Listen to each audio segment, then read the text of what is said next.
because without it, one, international trade cannot function, and two, you, the consignee, will not get your cargoes. So sometimes when I hear people say, "Oh, I left my bill of lading in a car," and I wonder how they could have done that. It's very, very important, as we shall see why it is not advisable to do that. It is a commercial document. It's a transport document, but we call it a commercial document in the sense that it is witnessing a commercial transaction between the shipper and the ship owner. Okay, and it says that the goods have been shipped or received for shipment. Okay, either it has been received for shipment or it has been shipped. The two are different. If they say receive for shipment, what it means is that the cargo has been received onto the berth or into the dock of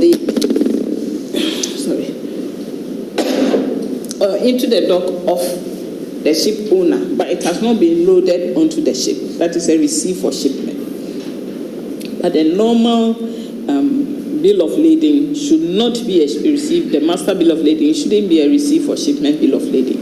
The receipt for shipment bill of lading, the banks will not accept it for documentary credit. Okay.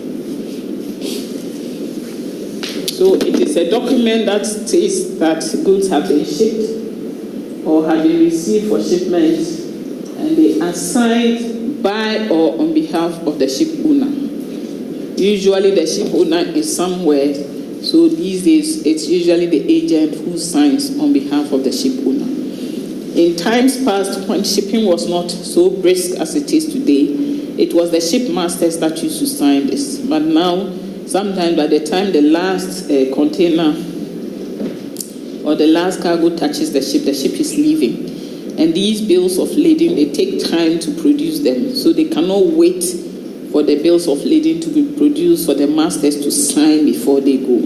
So it's usually these days signed on behalf of the ship owner by the agents.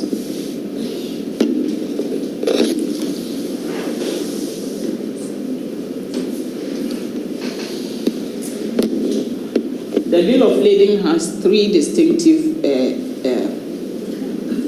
functions and legal rights attached to them. One, it establishes the relationship between the shipper, the carrier, and the consignee.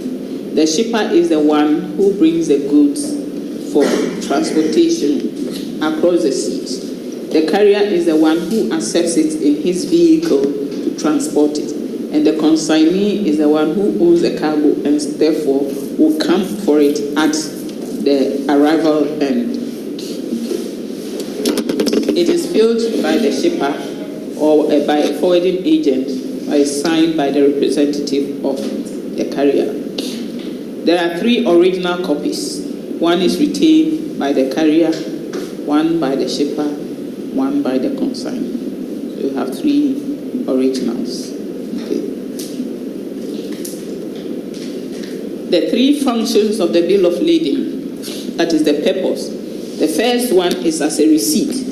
So when you bring the goods to the ship and they give you a bill of lading, they are acknowledging that they have received the goods. Okay, so it acts as a receipt. Usually this function will be operational at the end where the shipper will bring the goods to typically the wharf or the dock of the ship owner, and then they will give him what we call a dock receipt. In those days, they used to bring it on board the ship directly, and they called it the mate's receipt. But today, the mate hasn't got time for all these thousands of packages. So it's usually received by the shipping line at his office. Okay. So it's a receipt for the goods. It acknowledges that you have received the goods into your custody. That is, the ship owner has received or the carrier has received it into his custody. Then it also evidences the contract. The way the evidence works is that once you have the bill of lading, it serves as proof that there is an arrangement, an agreement between the ship owner and the shipper. You know, contracts, contrary to what a lot of us believe, a contract can be a spoken arrangement. It doesn't necessarily have to be written. A contract can be a spoken arrangement. But when you have a bill of lading, it now serves the purpose of saying that, yes, we spoke some time ago on phone or maybe at a drinking spot and we said we came to this agreement. Now this is the evidence that there is an arrangement of this sort between us. Okay? So it serves as evidence of a contract. And the most important function is the document of title. DOT, document of title. Now, how the document of title works is that anybody who possesses this bill of lading can go to the ship or wherever the warehouse of the ship owner and claim the goods. It means that if he possesses it, the goods belong to him. So it is very, very important to keep your bills of ladings properly. If you play around with it and somebody gets it, sometimes depending on the wording on it, he can, if he's a bad person, you just go and present it and then you are finished. The goods will be delivered to him. Okay. So it's very, very important as a document of title. It is that function as a document of title that allows the banks to be able to transact or finance the activities of the merchants. Because whenever the bank does the payment on behalf of the consignee, the bank will take the bills of lading and put it in his custody and wait for the consignee to bring him his money, and then he releases it. So as a document of title, it is what allows or permits trade, international trade, to go on this level, very brisk. See goods moving back and forth. It is because of the document of title function.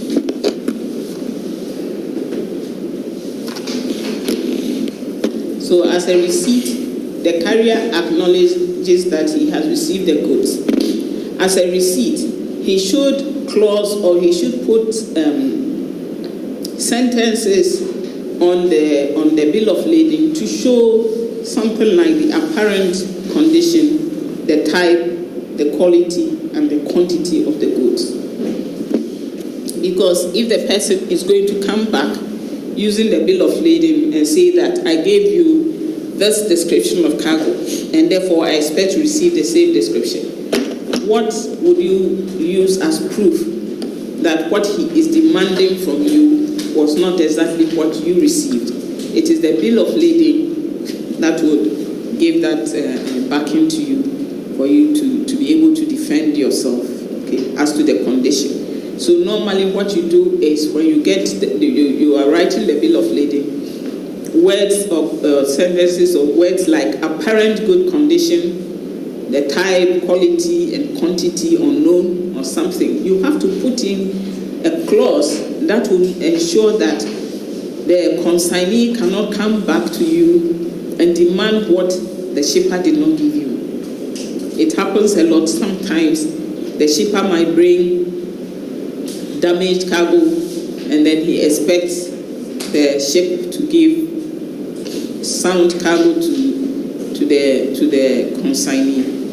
If the bill of lading is appropriately claused, that is, there are remarks on top of the bill of lading stating the quantity, the condition, especially the condition of the cargoes, then the cargo owner cannot come and sue the ship for delivering cargoes that are not in sound condition.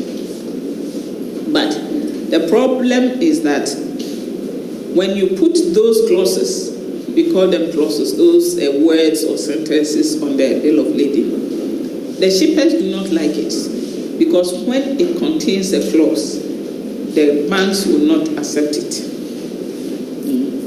when they put any sentence, we say that it is a closed bill of lading, a sentence that damages the bill of lading somehow, so that whoever is buying it or the bank cannot put his trust in what he is receiving. So closed bills of lading are not desirable.